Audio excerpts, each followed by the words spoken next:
El plato de sopa todavía estaba caliente, cuando mi hija me dijo con voz firme y sin pestañear: «Papá, o te vas al asilo, o duermes en la caseta del perro. Tú eliges». Sus palabras se quedaron flotando en el aire, tan pesadas que ni el reloj del comedor se atrevió a seguir marcando el tiempo. La cuchara cayó de mis manos, y el ruido metálico sonó como un disparo. Me quedé quieto, mirándola, no porque no creyera lo que había dicho, sino porque en ese momento comprendí que la niña que crié con tanto amor había desaparecido hacía mucho tiempo. Frente a mí, solo quedaba una mujer endurecida por la ambición, una extraña con mi sangre en las venas. A su lado Tomás, su marido, la observaba en silencio, con los brazos cruzados y esa sonrisa altiva que nunca me gustó. Él fue quien la empujó a tratarme así, lo sabía. Pero lo que no sabía era que yo había aprendido a guardar silencio, solo para escuchar mejor. «¿El asilo o la caseta?», repitió ella, como si me hablara a un desconocido. «¿Eso es lo que piensas de tu padre?», pregunté con calma. «Eso es lo que pienso de un hombre que ya no puede valerse por sí mismo. Necesitamos espacio, papá». «¿Espacio?», sonreí con tristeza. «Esta casa tiene 6 habitaciones. No se trata del tamaño, sino de la convivencia», intervino Tomás. «Usted interfiere en todo, don Víctor. Es mejor que esté en un lugar donde lo cuiden». «Lo cuiden». Qué palabra tan falsa cuando sale de una boca hipócrita. Respiré hondo, tomé la servilleta y la dejé sobre la mesa. «Entiendo. ¿Entonces aceptas ir al asilo?», dijo Laura, impaciente. «No». Me levanté despacio, con una serenidad que pareció desconcertarlos. Saqué mi viejo teléfono del bolsillo y marqué un número que no usaba desde hacía más de 10 años. «¿Qué haces?», preguntó ella cruzando los brazos. «Tomando una decisión», respondí, y llevé el teléfono al oído. Una voz grave contestó al otro lado. «¿Víctor? ¿Eres tú?». «Sí, Germán». Llegó el momento. «¿Estás seguro?». «Más que nunca». «Bien», dijo. «En media hora estaré ahí». Colgué, guardé el teléfono y miré a mi hija. «Alguien vendrá a buscarme». «¿A buscarte? ¿Quién?». «Ya lo verás». Y volví a sentarme. El silencio en la mesa era denso. Laura no sabía si sentirse aliviada o inquieta. Tomás, en cambio, se notaba incómodo. Miraba hacia la puerta cada tanto, como si esperara una sorpresa que no terminaba de entender. Pero antes de continuar, me gustaría saber si te suscribiste al canal y si te gustó el video. Esto me ayuda a ver que me apoyas y disfrutas de mis historias. Ahora continuemos. Durante media hora, el sonido del reloj fue el único que nos acompañó. Laura evitaba mirarme. Tomás no dejaba de revisar su teléfono. Yo, en cambio, observaba el mantel manchado de sopa, recordando cuántas veces había cocinado para ellos, cuántas noches había velado fiebre, cuántas veces había rezado para que nada les faltara. «Papá, somos una familia», solía decirme ella cuando era niña. Qué ironía. Ahora me echaba de la casa que yo mismo construí, ladrillo a ladrillo, con mis manos gastadas de obrero y mi espalda partida en 2. No me dolía la humillación, me dolía el olvido. Porque el olvido de un hijo no mata de golpe, te apaga de a poco, como una vela a la que le falta oxígeno. A las 7:30 en punto, alguien tocó la puerta. 3 golpes firmes, pausados, como si cada uno anunciara el final de una era. Tomás fue quien se levantó para abrir. Cuando la puerta se abrió, el aire cambió. Ahí estaba él, Germán Rivas. Impecable, de traje oscuro, el cabello peinado hacia atrás, el rostro envejecido pero con la misma mirada firme que recordaba. Había sido mi socio hace décadas, cuando los dos soñábamos con levantar una pequeña empresa de construcción. Yo invertí todo lo que tenía. Él se encargó del resto. Cuando mi esposa enfermó, vendí mi parte para pagar los tratamientos. Y él nunca me lo olvidó. «Buenas noches», dijo Germán entrando con paso decidido. Laura se quedó helada. Tomás se enderezó, intentando disimular el nerviosismo. «¿Puedo saber qué hace aquí?», preguntó mi yerno. «Vine a ver a mi amigo», respondió Germán sin mirarlo siquiera. Luego me miró a mí. «¿Listo, Víctor?». «Listo», dije poniéndome de pie. Laura reaccionó al fin. «¿Qué está pasando, papá? ¿A dónde vas?». «A un lugar donde la gente recuerda lo que significa la palabra familia». Ella frunció el ceño. «No entiendo». «No tienes que entender, Laura. Solo mira y aprende. Germán giró hacia mí. ¿Deseas llevar algo? Nada que venga de esta casa. Tomás rió con burla. ¿Y a dónde piensas ir? ¿A vivir de la caridad de tu amigo? Germán lo miró con una calma inquietante. Te equivocas, muchacho. Víctor no va a vivir de mi caridad. ¿Ah, no? No. Va a vivir de lo que es suyo. Laura se quedó boquiabierta. ¿Suyo? ¿Qué está diciendo? Germán sonrió apenas. Más tarde lo sabrás. Le ofreció su brazo y salimos juntos. Mientras cruzábamos el umbral, me di la vuelta y miré a mi hija. Por un instante, creí ver en sus ojos algo parecido al arrepentimiento. Pero lo disimuló enseguida. «Papá, somos una familia, no hagas esto», gritó. Yo me detuve sin mirarla. «Las familias se cuidan, Laura, no se abandonan». Y cerré la puerta. El coche de Germán estaba esperándonos afuera. Una camioneta negra, elegante, silenciosa. Subí despacio. Mientras avanzábamos por la calle, las luces de mi casa se hacían más pequeñas en el retrovisor. «Sabía que algún día me llamarías», dijo Germán, encendiendo un cigarrillo. «Tardé demasiado, quizás». «No. Lo hiciste justo a tiempo». Miré por la ventana. La ciudad seguía viva, indiferente, como si nada hubiera pasado. Pero dentro de mí algo había muerto, y algo nuevo empezaba a nacer. Sabía que esa noche no terminaba con una huida. Esa noche empezaba mi justicia. El coche avanzaba despacio entre las luces de la ciudad. Germán conducía sin hablar, y yo agradecía ese silencio. A veces las palabras solo sirven para ensuciar lo que el alma ya entiende. Miré mi reflejo en la ventana. Un viejo con la mirada cansada y el corazón lleno de cicatrices. Me pregunté en qué momento mi vida se torció, cuándo mi hija dejó de verme como su padre y comenzó a verme como un estorbo. Quizás la respuesta estaba en el pasado, en esos años donde todo parecía eterno, incluso el amor. Laura tenía apenas 9 años cuando su madre, Clara, se enfermó. El diagnóstico fue cruel: cáncer avanzado. Yo trabajaba en una empresa de construcción que apenas me dejaba respirar. Salía de casa antes del amanecer y regresaba cuando ella ya dormía. Pero cada centavo que ganaba era para sus tratamientos. Recuerdo una noche en el hospital, Clara me tomó de la mano y dijo con voz débil: «Víctor, si algo me pasa, prométeme que no dejarás que Laura olvide lo que es el amor». «Te lo prometo», le respondí, y sentí como su mano se enfriaba poco a poco. Cumplí esa promesa con todo mi ser. Me volví madre, padre, amigo, refugio. No me importó pasar hambre si ella podía estudiar. Vendí mi coche, mis herramientas, mi reloj de boda, todo. Cuando cumplió 16, le compré su primer vestido para el baile de la escuela. Era sencillo, color marfil. Ella lloró de emoción y me abrazó tan fuerte que sentí que el corazón me iba a estallar. «Te amo, papá», me dijo entonces, y yo creí que nada ni nadie podría romper ese lazo. Pero la vida, como el cemento que se agrieta con el tiempo, empezó a mostrar sus fisuras. El primer cambio llegó cuando conoció a Tomás, un muchacho bien vestido, sonrisa confiada, mirada calculadora. Desde la primera vez que lo vi, supe que no traía buenas intenciones. Demasiado seguro, demasiado encantador, y con un hambre que no se saciaba con cariño. «Es un buen hombre, papá», me dijo Laura, ilusionada. «¿Y de qué vive?» «Está empezando un negocio. Solo necesita un pequeño empujón». «¿Y tú crees que yo soy ese empujón?» «No lo digo por eso, pero si pudieras ayudarlo sería un gesto de confianza». Ayudarlo. Esa palabra me persiguió durante años. Ayudarlo fue darle mi dinero, mis contactos, mi tiempo. Poco a poco, mi casa se llenó de su presencia, y mi vida comenzó a vaciarse. Tomás empezó a decidir qué comprábamos, cómo gastábamos, incluso a qué hora podía usar la televisión. Cuando reclamé, Laura me dijo: «Papá, no exageres. Él solo intenta ayudarte». ¿Ayudarme a qué? A olvidar quién soy. Ese fue el principio del fin. Pasaron los años y mi lugar en mi propia casa se volvió cada vez más pequeño. Primero fue mi cuarto. «Papá, vamos a remodelarlo para alquilarlo y tener ingresos extra». Luego mi sillón favorito.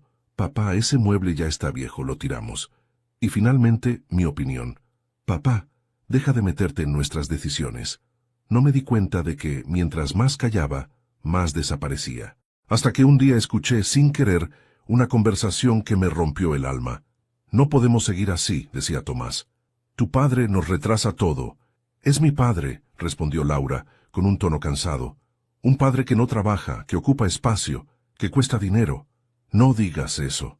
Entonces decide, o él o nuestra vida. Me apoyé contra la pared, sintiendo cómo el mundo se me iba de las manos. Mi hija no respondió, y ese silencio fue la sentencia más cruel. El día que me dio el ultimátum, el asilo o la caseta del perro, no me sorprendió. Ya lo había sentido venir. Solo necesitaba verlo para entender que no quedaba nada del amor que la había criado. Pero lo que ella no sabía era que, a veces, el silencio del padre no es debilidad, es estrategia. Germán siempre me decía, el hombre que calla cuando lo humillan no está derrotado, está observando cómo se hunden los demás. Y yo había observado bastante. Llegamos a su casa esa noche. Era una mansión moderna, amplia, de esas que huelen a mármol y poder. Cuando entré me recibió su esposa, Teresa, con una sonrisa cálida. Víctor, por fin, Germán nos ha hablado tanto de ti. Gracias, hija. Disculpa que venga a estas horas. Por favor, esta es tu casa. Esa frase, esta es tu casa, me estremeció. Hacía años que nadie me la decía sin intención o sarcasmo. Cenamos en silencio. Teresa me sirvió sopa y pan caliente. Cuando terminé, Germán me miró y dijo, «Te quedas aquí el tiempo que quieras, pero mañana hablaremos de algo más importante». «¿De qué se trata?», pregunté. «De justicia». Esa palabra me retumbó en el pecho. Justicia. No venganza, no resentimiento. Justicia. Esa noche dormí en una habitación amplia, con sábanas limpias y olor a lavanda. Cerré los ojos y por primera vez en muchos años no soñé con gritos ni con puertas cerradas. Soñé con Clara, mi esposa, sonriendo en un campo de girasoles. Me decía con su voz dulce, «Ya es hora, Víctor. No para castigar, sino para enseñar». Desperté con lágrimas en los ojos, y supe que el plan que había empezado con una llamada iba a cambiarlo todo. Porque el amor puede romperse, sí, pero cuando un padre decide levantarse, el mundo tiembla. El amanecer me encontró sentado junto a la ventana, con una taza de café entre las manos y la mente llena de recuerdos. El sol se filtraba entre las cortinas, tiñendo la habitación de tonos dorados. Había dormido poco, pero no por tristeza. Por primera vez en años mi cabeza tenía claridad. Escuché los pasos de Germán acercándose. Siempre fue un hombre puntual, de esos que creen que el tiempo no se desperdicia, se respeta. Entró sin hacer ruido, con un dossier bajo el brazo. «Buenos días, viejo amigo», me dijo. «Buenos días, Germán. ¿Listo para decirme lo que anoche dejaste en el aire?» «Listo», respondió, sentándose frente a mí. Abrió el dossier y lo colocó sobre la mesa. Dentro había papeles amarillentos, documentos notariales, fotos antiguas y un contrato que reconocí de inmediato. «¿Recuerdas esto?», preguntó. «Claro que sí. Es el contrato de la empresa que fundamos juntos». «Exacto. El día que vendiste tu parte para pagar el tratamiento de Clara, me prometí que algún día te devolvería lo que te pertenecía». Lo miré con sorpresa. «Pero te dije que no hacía falta. Lo hice por amistad y por amor», añadió él con un gesto grave.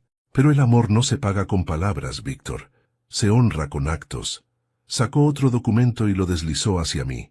«Desde hace 20 años, todo lo que ganamos con la empresa se dividió en dos. La mitad está a tu nombre. ¿Qué dices?» «Nunca cerré la sociedad. Legalmente sigues siendo copropietario». Sentí que el corazón me daba un vuelco. «Eso es imposible. Yo firmé la venta». «Sí, pero firmaste un acuerdo simbólico». «Nunca lo registré». Me quedé en silencio, sin saber qué decir. Durante años había vivido modestamente, sin imaginar que, en los papeles, era dueño de la mitad de una constructora que ahora valía millones. Germán se inclinó hacia mí.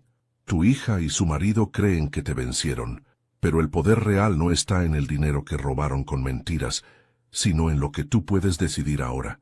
Respiré hondo. «¿Y qué me propones?». Germán encendió un cigarrillo. «Justicia, pero no de la que destruye, de la que enseña. Habla claro. Vamos a dejar que ellos mismos se hundan». «¿Cómo?». «Les daremos exactamente lo que siempre quisieron: dinero, poder y oportunidades. Y veremos qué hacen con eso. Lo miré intrigado. ¿Qué tienes en mente? Primero, harás las paces con ellos. Les dirás que todo fue un malentendido, que aceptas irte, pero que quieres dejarles algo para su futuro. ¿Y qué les dejaré? Un documento falso. Un testamento que diga que, en caso de tu muerte, heredan tus acciones en mi empresa. Me reí con incredulidad. ¿Y eso qué logrará? Que revelen quiénes son realmente. La codicia siempre rompe el disfraz. Germán tenía razón. Conocía bien a Tomás. No resistiría la tentación de aprovecharse de algo que creyera suyo. ¿Y tú qué ganarás con esto?, pregunté desconfiado. Tranquilidad. Me cansé de ver cómo la gente buena sufre en silencio. Es hora de que alguien ponga las cosas en su lugar. Esa mañana desayunamos juntos. Su esposa, Teresa, escuchaba en silencio, con esa serenidad que solo tienen las mujeres sabias. Cuando Germán le contó el plan, ella asintió despacio. «Víctor», me dijo, «a veces las lecciones que más duelen son las únicas que dejan huella. No quiero hacerles daño, Teresa, solo quiero que entiendan». «Y lo harán», dijo ella, «pero a su manera». Terminamos el desayuno en silencio. El aire se sentía denso, como si el universo estuviera esperando el siguiente movimiento. A mediodía Germán me llevó a su oficina. Era un edificio imponente en el centro de la ciudad. Las paredes estaban cubiertas de reconocimientos, fotografías con políticos y empresarios, y una gran placa dorada con su nombre. En la entrada, los empleados lo saludaban con respeto. Pero lo que más me impresionó fue lo que vi en la pared del fondo. Un retrato mío, más joven, enmarcado junto al suyo. «Siempre lo tuve ahí», dijo él notando mi sorpresa. «¿Por qué? Porque todo lo que soy comenzó contigo». Sentí un nudo en la garganta. Tantas veces me había sentido inútil, viejo, olvidado, y sin saberlo, seguía siendo parte de algo mucho más grande. Germán me entregó una carpeta. «Aquí tienes los documentos que usaremos, no te preocupes, todo está preparado». «¿Y qué debo hacer ahora? ¿Volver a casa?» «¿A casa?», pregunté desconcertado. «Sí, a la casa que te echaron». Su mirada se volvió seria. «Es hora de que ellos aprendan qué significa enfrentar la mirada de un hombre que no tiene miedo». Esa noche, cuando llegué, la casa estaba en penumbra. Laura abrió la puerta con expresión de sorpresa. «Papá, ¿qué haces aquí?» «Olvidé algo», respondí con calma. «¿Qué cosa?» «Mi dignidad». Ella retrocedió, confundida. Tomás apareció detrás, visiblemente molesto. «Pensé que te ibas al asilo». «Cambié de idea», dije sacando el sobre que Germán me había dado. «¿Y eso qué es?», preguntó Laura. «Mi testamento». El silencio fue inmediato. Pude sentir cómo su respiración se agitaba. Tomás dio un paso adelante. «¿Testamento?». «Sí. Decidí dejar todo en orden antes de irme». Laura parpadeó, intentando mantener la compostura. «No era necesario, papá». «Claro que lo era», respondí con una sonrisa leve. «Nunca se sabe quién puede quedarse con qué cuando uno muere». Dejé el sobre la mesa y los miré. «Mañana vendré con el notario para firmar». Me di media vuelta y salí antes de que dijeran algo más.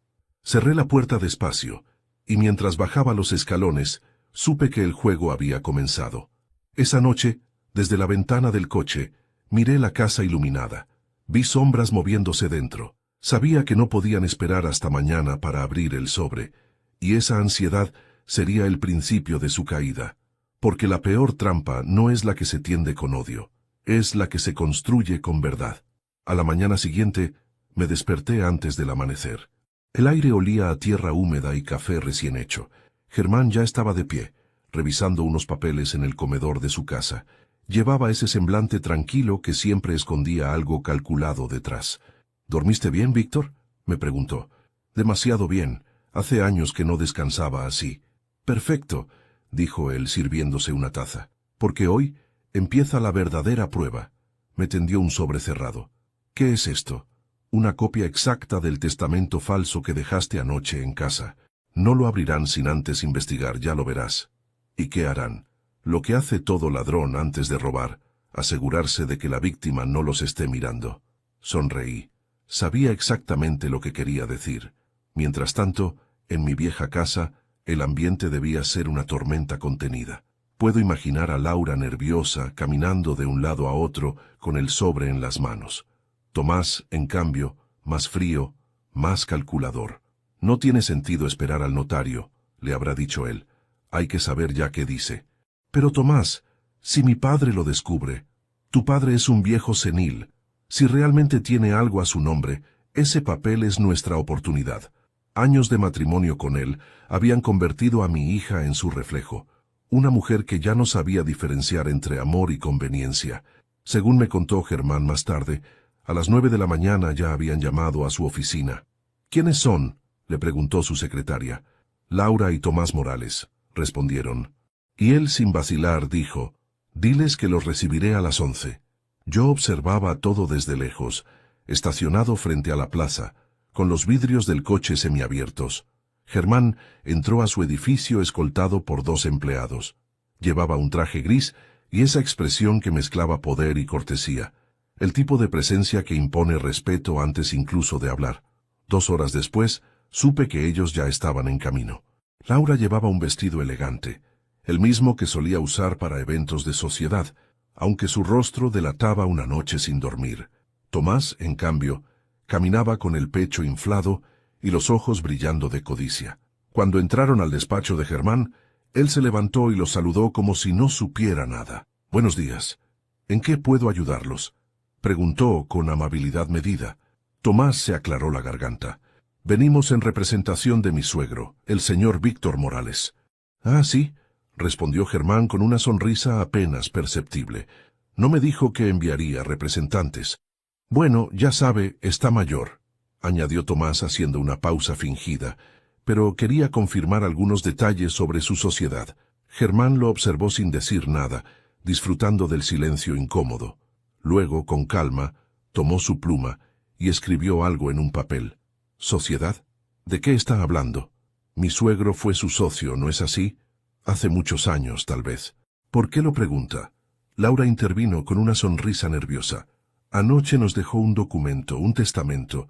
Dice que todavía posee acciones en su empresa». «¿Y qué hay con eso?». «Bueno», titubeó, «queríamos asegurarnos de que fuera real». Germán se inclinó hacia adelante. «¿Y si lo fuera?». Tomás sonrió con esa soberbia que siempre le conocí. «Entonces, sería lógico asumir que esas acciones pasarían a manos de su hija, ¿no?». Germán asintió lentamente. «Lógico, sí, pero no justo». El comentario los descolocó. Laura lo miró sin entender. «¿Perdón?». «Verás, muchacha», dijo él con voz grave, «tu padre no solo fue mi socio, fue quien salvó esta empresa. Yo estuve arruinado y él vendió todo lo que tenía para ayudarme». «Eso ya lo sé», interrumpió ella incómoda. «No, no lo sabes», replicó Germán, tajante, «porque si lo supieras, jamás habrías dejado que un hombre como Tomás le faltara el respeto en su propia casa». Laura bajó la mirada. Tomás intentó recuperar el control. «No vinimos aquí para escuchar sermones, señor Rivas. Lo sé.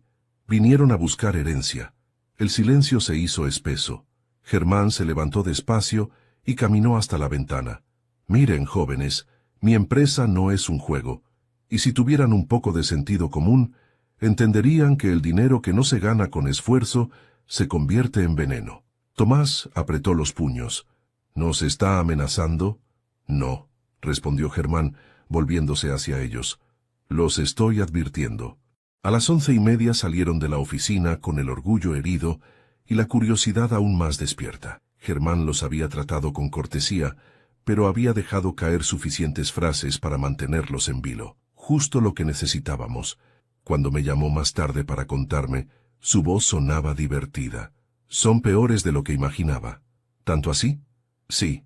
Ese hombre, Tomás, no disimula su codicia. Y tu hija...». Hizo una pausa. «Tu hija tiene miedo». «¿De qué?». «De perder algo que nunca tuvo». Esa tarde volví a pasar frente a mi antigua casa. Las cortinas estaban corridas y las luces encendidas. Desde afuera, escuché discusiones. Mi hija gritaba.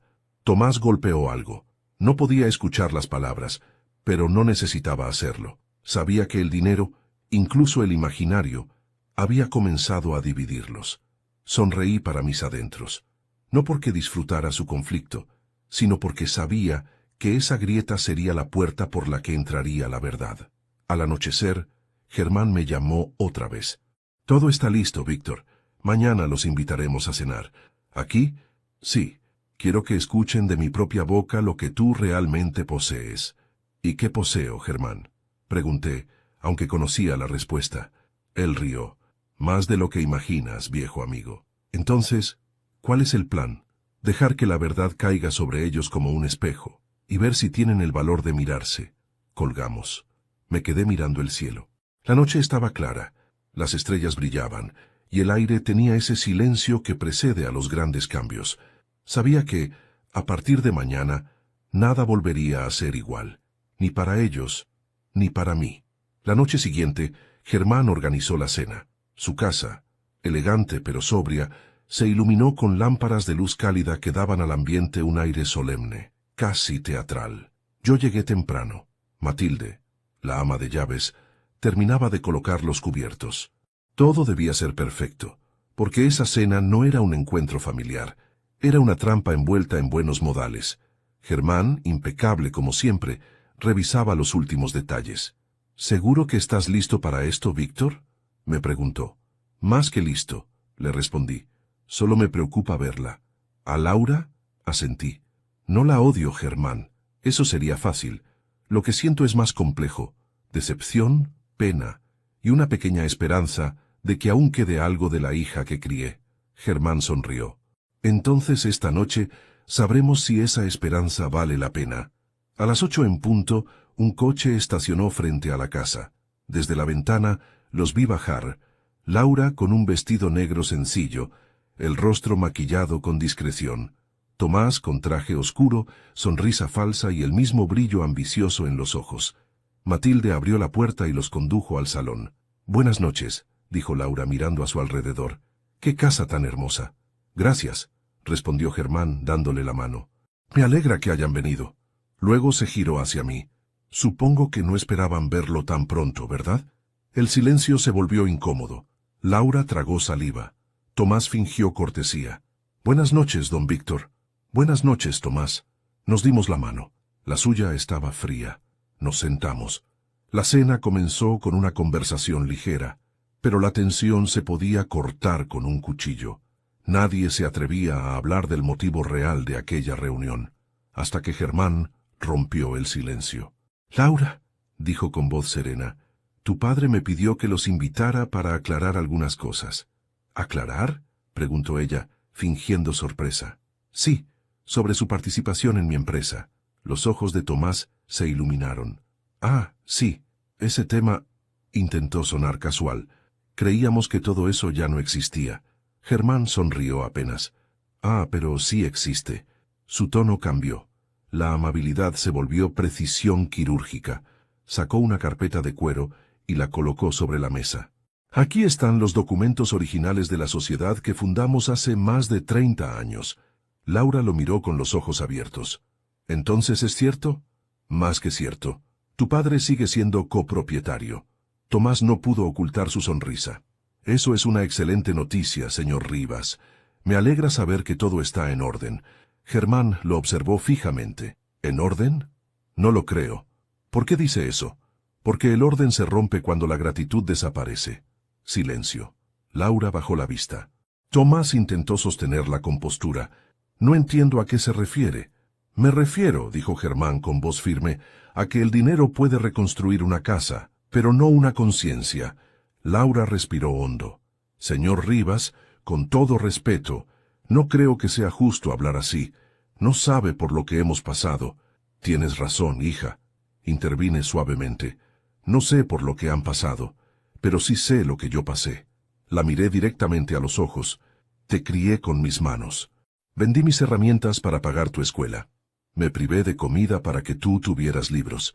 Y un día, cuando te pedí un poco de espacio para envejecer en paz, me diste dos opciones: el asilo o la caseta del perro».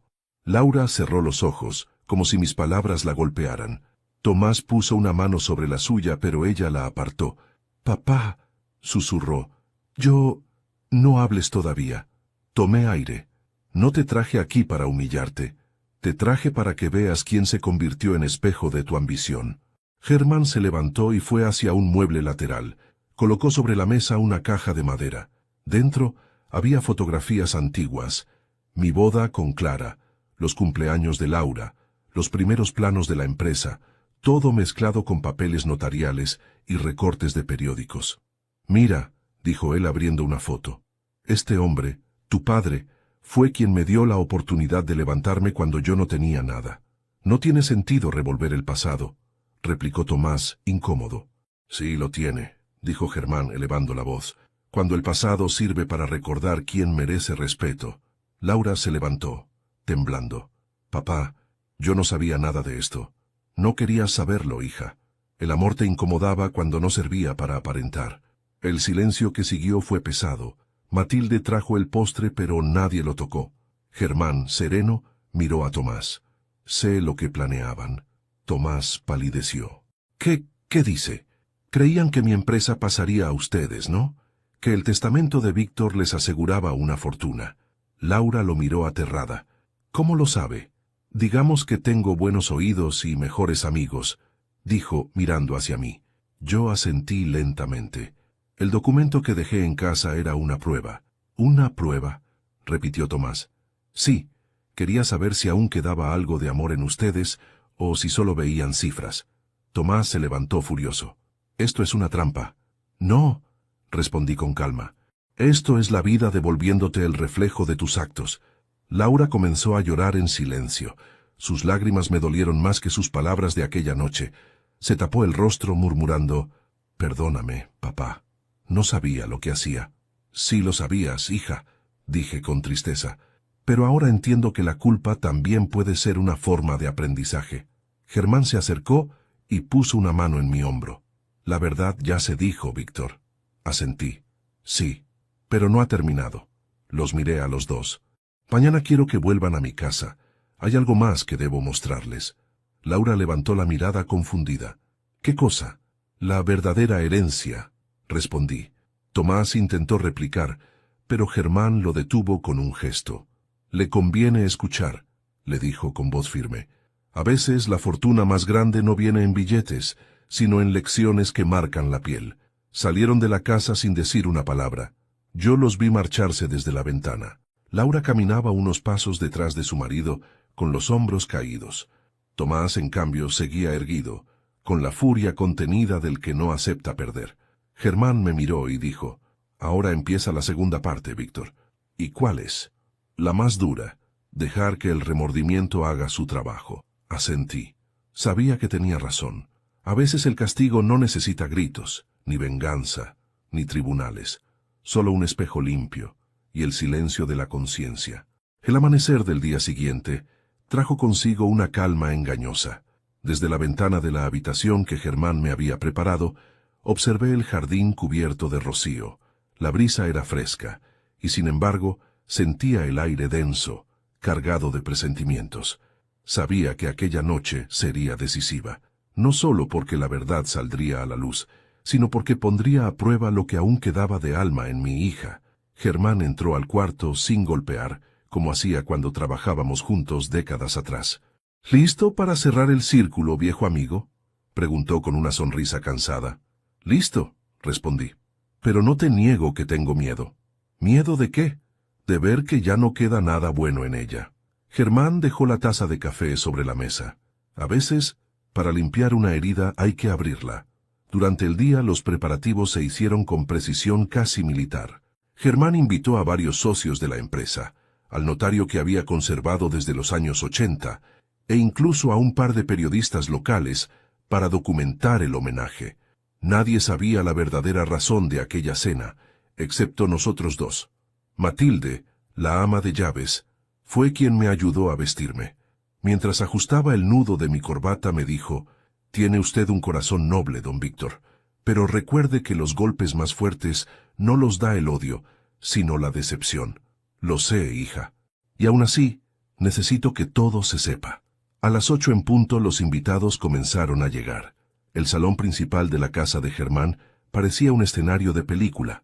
Luces suaves, copas relucientes, el murmullo elegante de las conversaciones. Yo permanecía de pie junto al ventanal intentando mantener la calma. Entonces los vi entrar. Laura con un vestido rojo oscuro, el cabello recogido con esmero. Tomás, impecable, con el aire triunfal del que cree tener la victoria asegurada. Se acercaron a saludar. «Papá», dijo ella con una sonrisa ensayada, «gracias por invitarnos». «De nada, hija. Quiero que esta noche sea inolvidable». Nos sentamos. El vino empezó a correr, las risas a mezclarse con las expectativas, pero debajo de la superficie, todos podían sentir que algo se gestaba. Fue entonces cuando Germán se levantó, golpeó suavemente la copa con una cuchara, pidiendo atención. «Queridos amigos, colegas», comenzó con voz firme, «hoy no estamos aquí solo para cenar. Estamos aquí para celebrar una deuda moral que lleva más de 30 años esperando saldarse». Los murmullos se apagaron. Laura y Tomás se miraron, intrigados. Germán continuó. «Muchos de ustedes saben que hace décadas comencé esta empresa con un socio, un hombre que me salvó cuando todo estaba perdido». Pausó. «Ese hombre está aquí, sentado entre nosotros». Todos dirigieron la mirada hacia mí. Yo permanecí en silencio. «Sí, señores», prosiguió Germán. «Me refiero a Víctor Morales». El público aplaudió, y yo sentí un calor inesperado en el pecho.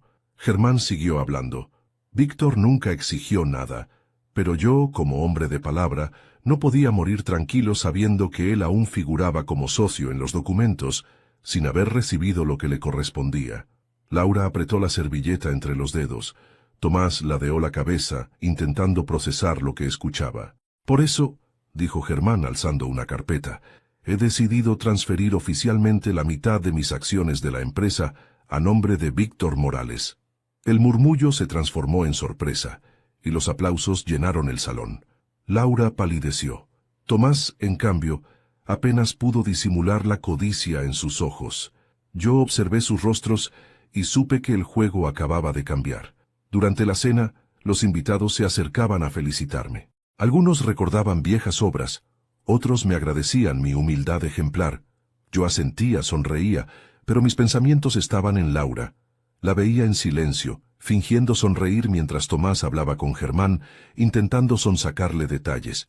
Cuando el último plato fue servido, Germán anunció: «Quiero hacer un brindis». Todos levantaron las copas. «Brindo por los hombres que no olvidan, por los amigos que enseñan que la riqueza no se mide en cifras, sino en lealtad». Yo alcé la mía. «Y por los hijos», dije entonces, «que todavía tienen tiempo de recordar que el amor no se compra ni se hereda». Los aplausos fueron tímidos. Laura bajó la cabeza. Tomás se mantuvo rígido, pero su mirada era pura furia contenida. Al terminar la cena, los invitados comenzaron a retirarse. Germán se acercó a mí y susurró: «La semilla ya está plantada. ¿Y qué vendrá después? Verás la cosecha muy pronto». Y no se equivocó. Esa misma noche, mientras me despedía de los últimos asistentes, Laura se me acercó. Sus ojos brillaban, pero no por emoción. Era ansiedad pura. «Papá», dijo en voz baja, «no sabía que eras tan importante para el señor Rivas». «El dinero no me hace importante, hija. Lo que importa es lo que uno hace con él». «Lo sé», balbuceó, «pero es que Tomás y yo estábamos preocupados por ti». «¿Preocupados?», repetí con ironía. «Sí, claro. No queríamos que te sintieras solo». «Qué detalle tan repentino», le respondí. «Pero no te preocupes, ya aprendí a vivir acompañado por mi conciencia». Ella me tomó del brazo. «Papá, podríamos empezar de nuevo. Sé que he sido dura, pero...» «Laura», la interrumpí, «si tus palabras vienen por amor, me bastan. Pero si vienen por interés, ahórratelas». Se quedó inmóvil con los labios temblando. Tomás, desde lejos, nos observaba con desconfianza. Cuando me fui, Germán caminó conmigo hasta el coche. «¿La viste?», preguntó. «Sí». «Está asustada, confundida y tentada. Entonces el plan funciona». «Sí, pero duele», admití. «Todas las lecciones importantes duelen, Víctor». Me apoyé en el bastón y miré el cielo estrellado. «¿Y si no aprende, Germán? Entonces sabrás que hiciste todo lo posible. Y eso, viejo amigo, ya es suficiente». Subí al coche y partí. A través del retrovisor vi la silueta de mi hija en la puerta, observando cómo me alejaba, y supe que algo, dentro de ella, había comenzado a romperse. Tal vez el orgullo, tal vez el corazón, o tal vez, solo tal vez, la conciencia. Pasaron apenas 3 días desde aquella cena cuando recibí la primera llamada. Era Laura. Su voz temblorosa. Intentaba sonar casual. Papá, quería saber cómo estás. Bien, hija. ¿Y tú? Bien también. Es que no dejo de pensar en lo de anoche. Fue una noche larga, sí. Hubo un silencio incómodo al otro lado de la línea, el tipo de silencio que se llena con palabras falsas. Quisiera verte, papá. Tomás y yo queremos invitarte a almorzar. Sabía exactamente lo que intentaban. El dinero es un imán poderoso, y la codicia no tarda en disfrazarse de afecto cuando la oportunidad aparece. Aún así, acepté. De acuerdo, hija. Díganme dónde y a qué hora. Cuando colgué, Germán, que estaba sentado frente a mí revisando unos planos, levantó la mirada. ¿Ya empezaron? Sí. Te lo dije, dijo con media sonrisa. Ahora verás hasta dónde llega su teatro. No me subestimes, Germán, respondí con calma.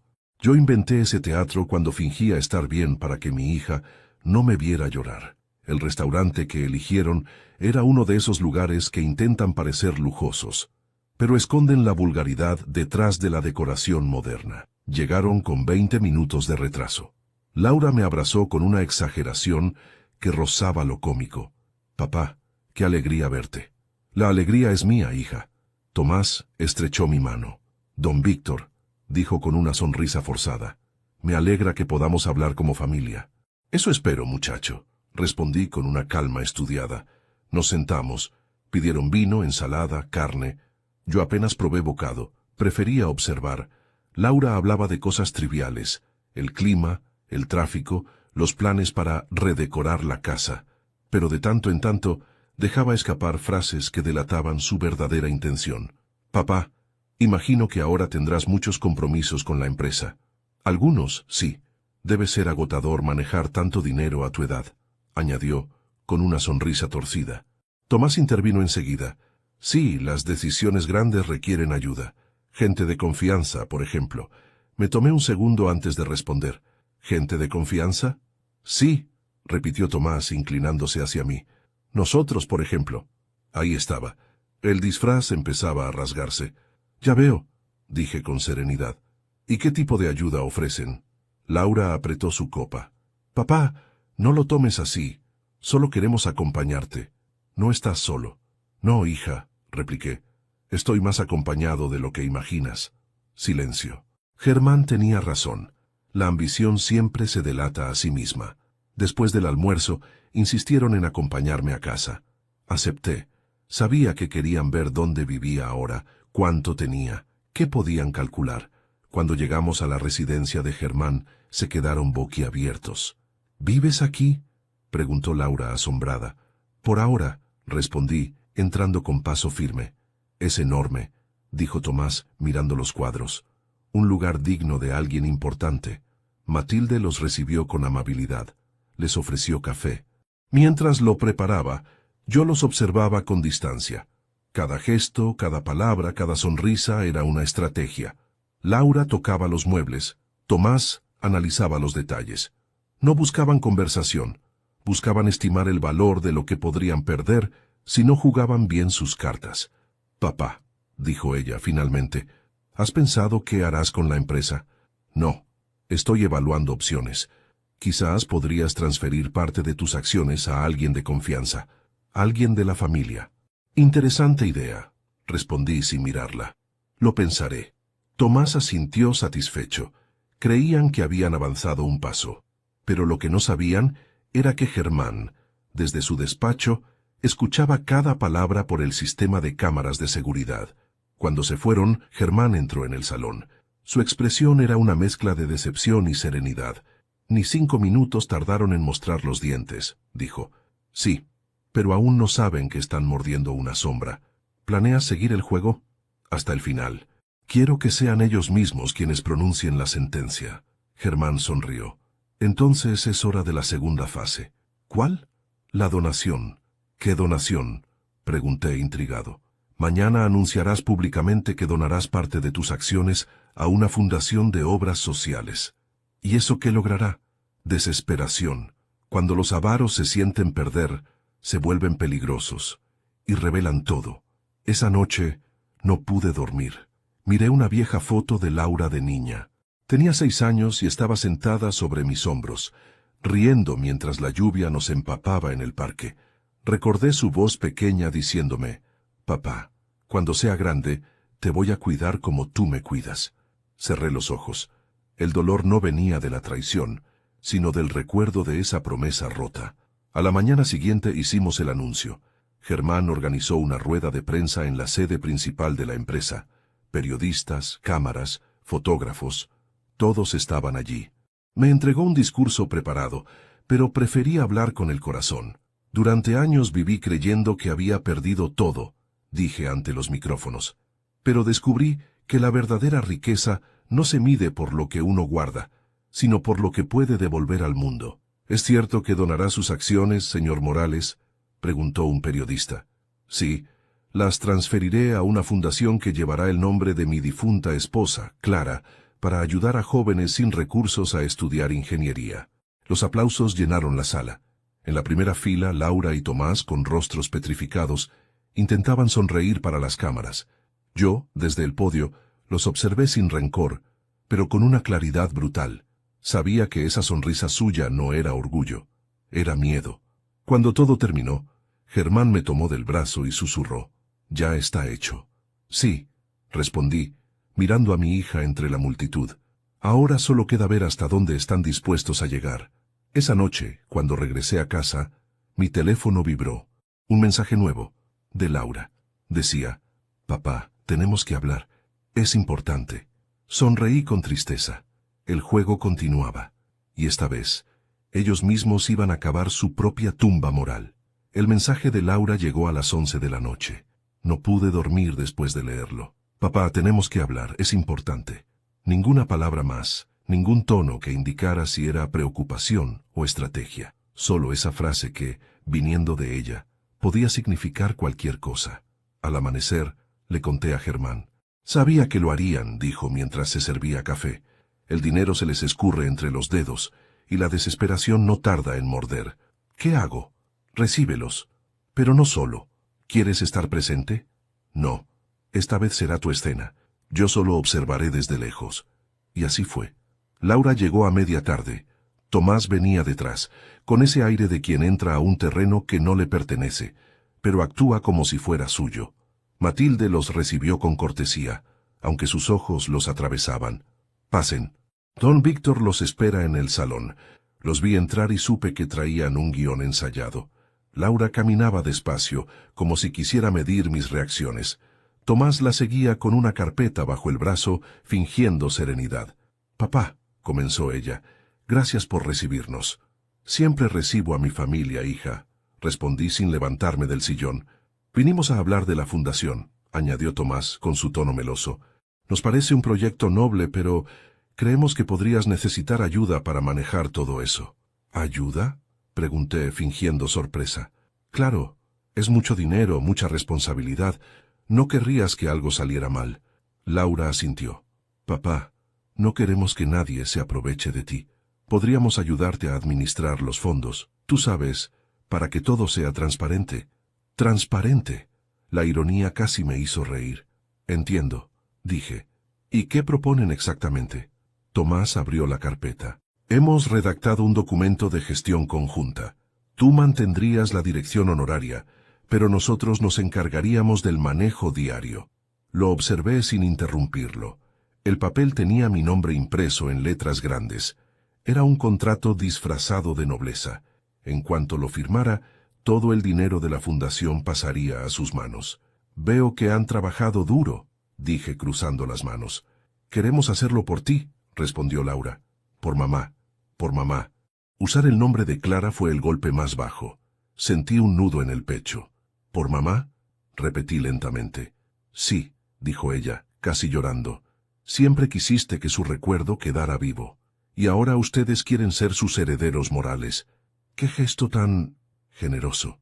Tomás notó el tono y frunció el ceño. «¿Hay algún problema, don Víctor?». «Ninguno. Solo me preguntaba si de verdad creen que no sé leer entre líneas».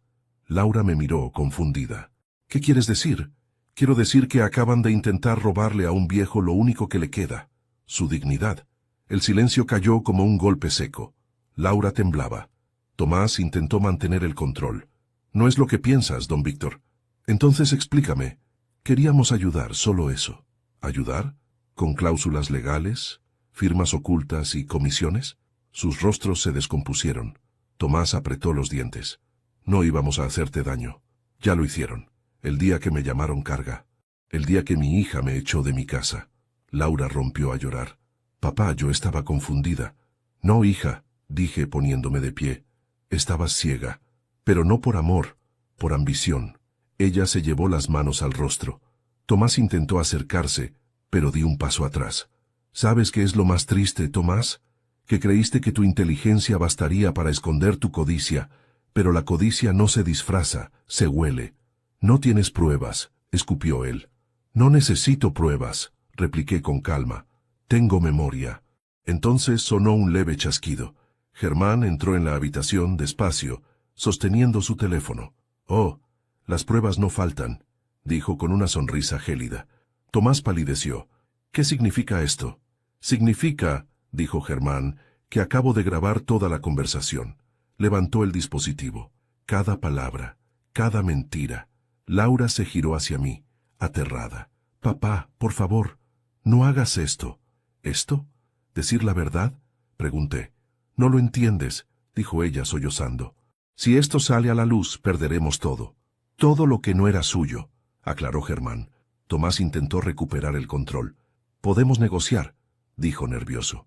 Borramos la grabación, hacemos un acuerdo. Ya no hay acuerdos, le corté. Viejo miserable, gritó y dio un paso hacia mí. Germán lo detuvo con una mirada fría. Te aconsejo que no lo intentes. Laura cayó de rodillas. Papá, por favor, dijo entre lágrimas. No me dejes así. ¿Así cómo, hija? Pregunté, mirándola con ternura rota. ¿Sin dinero o sin alma? Ella no respondió. Su llanto llenó la habitación. Por un momento, el silencio me dolió más que cualquier insulto, pero había llegado demasiado lejos como para retroceder. Váyanse, dije finalmente. No quiero volver a verlos hasta que entiendan el valor de una palabra dada. Tomás la tomó del brazo y la levantó bruscamente. Vámonos. Antes de salir, se giró hacia mí. Te arrepentirás de esto. Tal vez, respondí, pero al menos lo haré con la conciencia limpia. Cuando se fueron, me dejé caer en el sillón. El peso de los años me cayó encima de golpe. Germán se acercó y puso una mano en mi hombro. Lo hiciste bien. No me siento bien, admití, porque todavía la amas. Sí, susurré. Pero a veces amar también significa poner distancia. Nos quedamos en silencio. Fuera, el viento agitaba los árboles. Por un instante creí escuchar la voz de Clara en mi memoria, susurrando, «Ya está, Víctor. Ahora podrán aprender, aunque sea tarde». Cerré los ojos. No había triunfo, ni gloria, ni venganza, solo una calma triste, y la certeza de que la justicia, aunque duela, también libera. El silencio después de la tormenta suele ser más cruel que el estruendo mismo. La casa se quedó quieta, como si hasta las paredes tuvieran miedo de romper la calma. Germán se había ido a su despacho. Yo me quedé solo, con el bastón apoyado contra la mesa y el corazón pesado, más que cansado. Había ganado, sí, pero no sentía victoria, sentía vacío. La justicia no siempre trae consuelo. A veces solo deja un eco amargo que te recuerda cuánto tuviste que perder para alcanzarla. Esa noche no cené, solo me serví un trago y me senté frente al ventanal. La lluvia comenzó a caer, lenta, como si el cielo también quisiera llorar conmigo. Recordé los días en que Laura era una niña, cómo corría por el patio con su madre detrás, riendo, con las manos manchadas de pintura. Recordé cómo me abrazaba en las noches frías, prometiendo que nunca me dejaría solo, y pensé, quizás las promesas no se rompen, simplemente se las lleva el tiempo cuando el corazón se endurece. Pasaron 2 días sin noticias, hasta que el tercer día, Matilde entró al salón con un sobre en la mano. «Don Víctor, ¿vino alguien a dejar esto?» «¿Quién?» «Una muchacha, su hija». Mi pecho se encogió. Tomé el sobre. Tenía mi nombre escrito con su letra temblorosa. Dentro había una carta y una llave. «Papá, no sé si tengo derecho a escribirte después de todo lo que hice». Tomás se fue, Me dejó en medio de nuestras deudas, con la casa hipotecada y el orgullo destrozado. No tengo nada, solo me quedan los recuerdos y la culpa. La llave es de tu antigua casa, ya no me pertenece. Fui al banco y firmé la renuncia. No quiero nada que no haya ganado con mis manos. Sé que las palabras no bastan, pero si algún día decides escucharme, estaré en el lugar donde solías llevarme de niña, el Parque de los Álamos. Perdóname, aunque no lo merezca. Tu hija, Laura. Leí la carta 3 veces. La tinta estaba corrida en algunos tramos. Lágrimas, tal vez. O lluvia. No importaba. Lo que importaba era que por primera vez en años sentía que hablaba con la Laura verdadera, no con la mujer que Tomás moldeó a su antojo. Esa tarde pedí a Germán que me llevara al parque. No dijo nada, solo asintió y preparó el coche. El cielo seguía gris, pero el aire olía a limpio. Cuando llegamos, el parque estaba casi vacío. Los álamos se mecían suavemente con el viento, y allí, en el banco donde solíamos sentarnos, estaba ella, Laura, vestida con un abrigo gastado, el cabello suelto, los ojos hinchados. Me vio acercarme y se puso de pie, pero no se atrevió a moverse. Yo avancé con paso lento, apoyándome en el bastón. Cuando estuve frente a ella, solo dije, «Siéntate, hija». Obedeció en silencio. Nos quedamos así sin hablar, escuchando las hojas caer. «¿Por qué viniste?», pregunté al fin. «Porque ya no tengo a nadie más». «Sí tienes, Laura. A ti misma. Y eso vale más de lo que imaginas. No sé si puedo volver a ser quien era». «Nadie puede», respondí.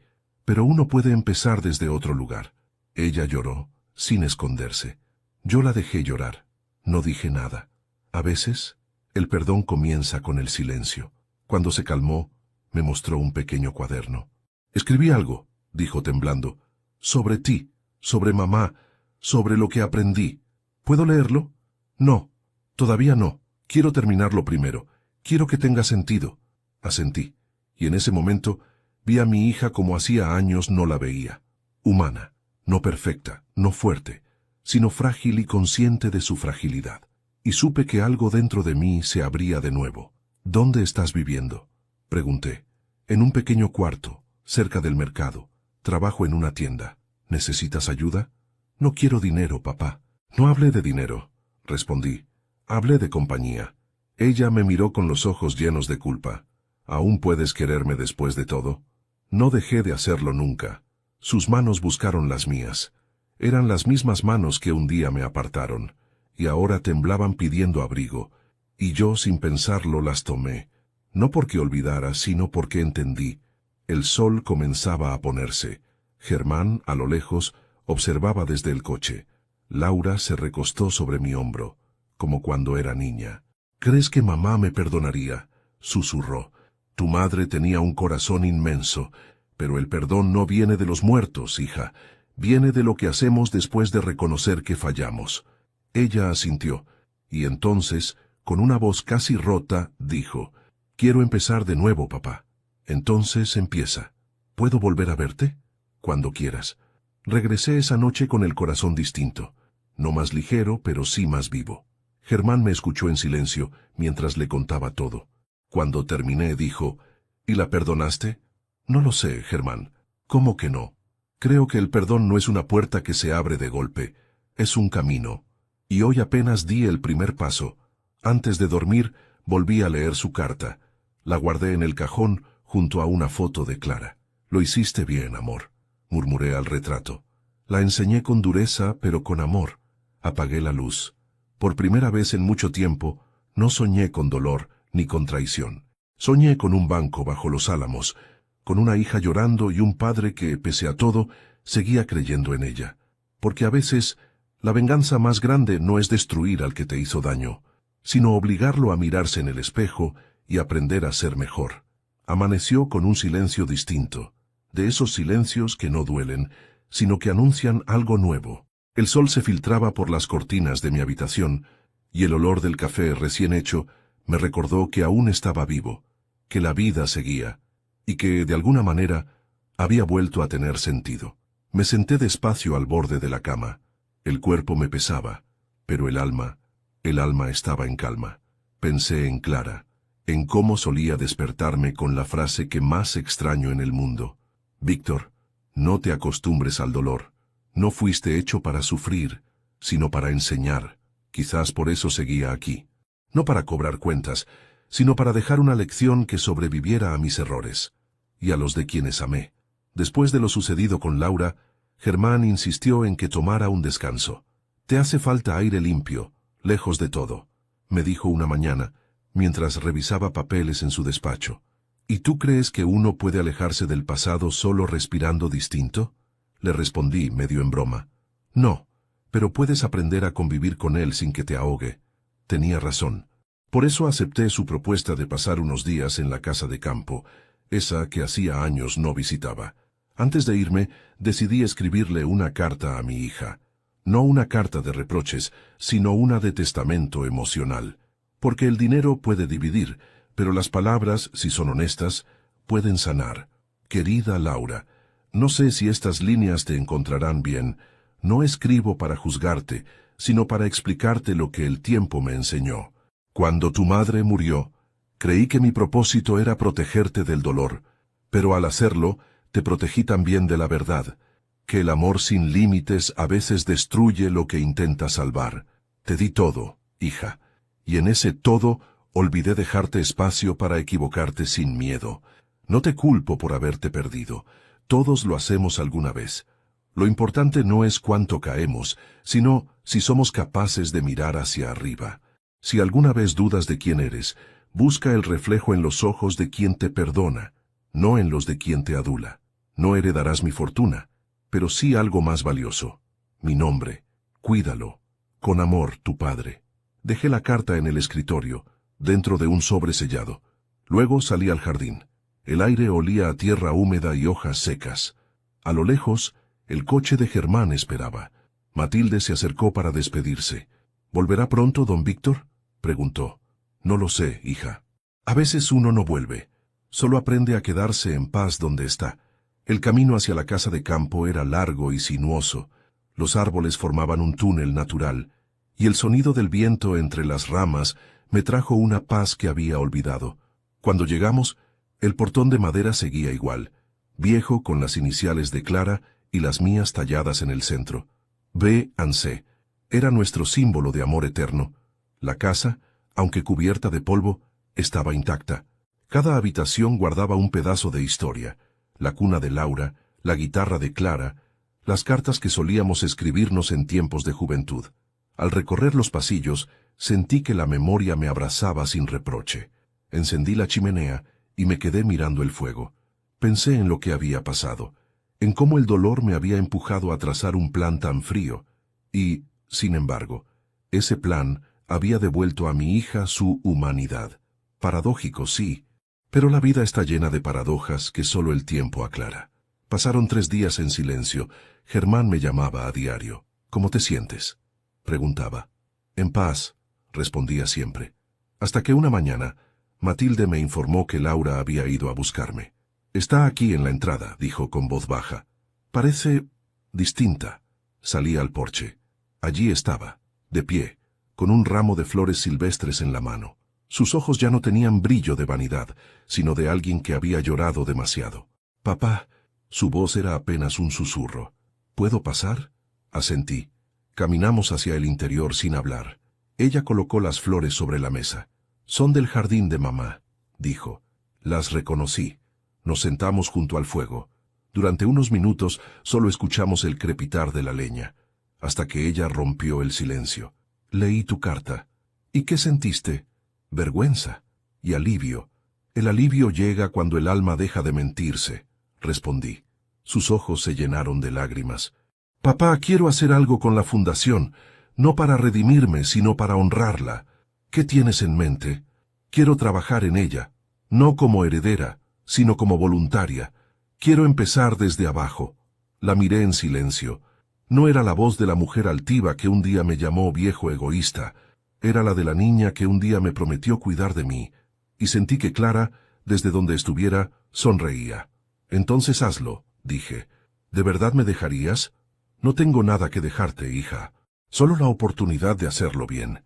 Ella asintió secándose las lágrimas.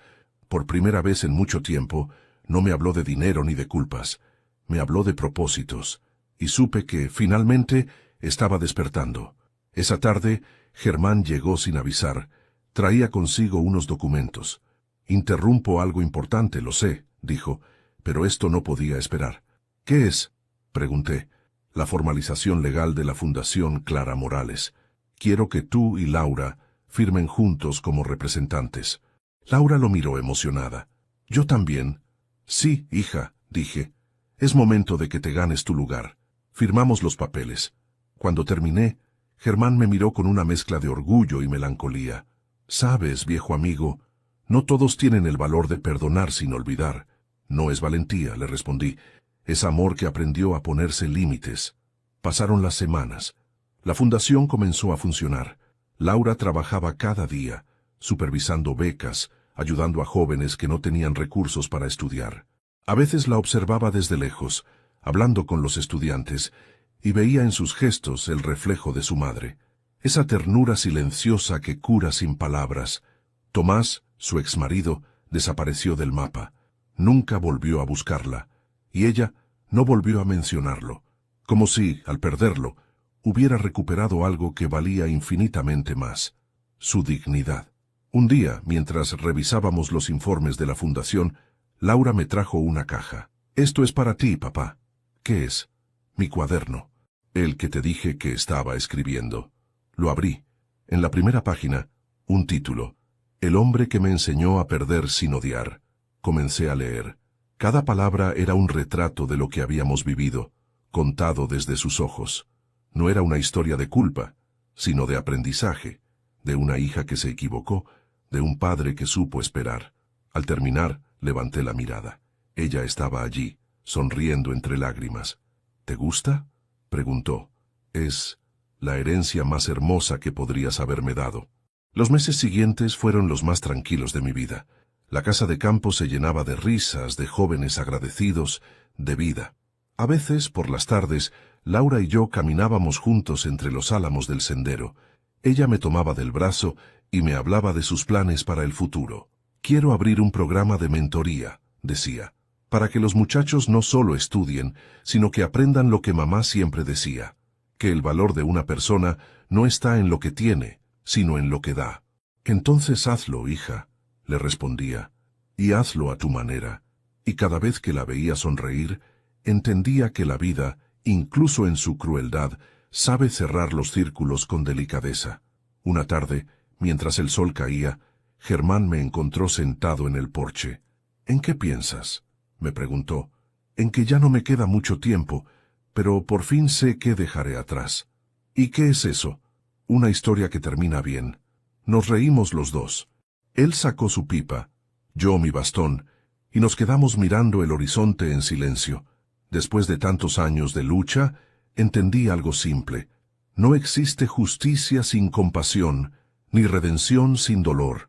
Esa noche, antes de dormir, escribí una última nota, que guardé junto al retrato de Clara y la carta de Laura. Si alguna vez alguien encuentra estas palabras, quiero que sepa que el perdón no borra el pasado, lo ilumina. No busquen venganza, busquen comprensión, no guarden rencor, guarden memoria.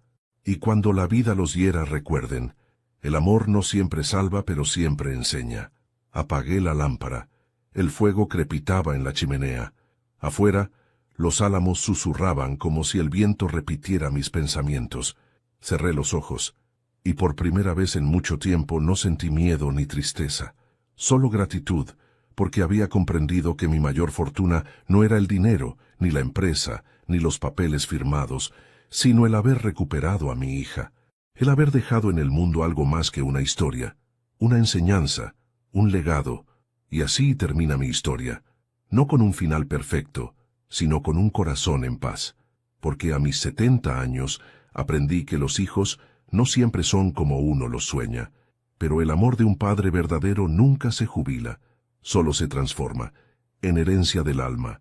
Y si llegaste hasta aquí, te agradezco de corazón por acompañarme en este viaje. Si esta historia te conmovió, te invito a suscribirte al canal, dejar tu me gusta y comentar qué te pareció. Cuéntame desde qué ciudad nos ves y si alguna vez también aprendiste a perdonar cuando parecía imposible. Soy Víctor Morales, y esta fue mi historia.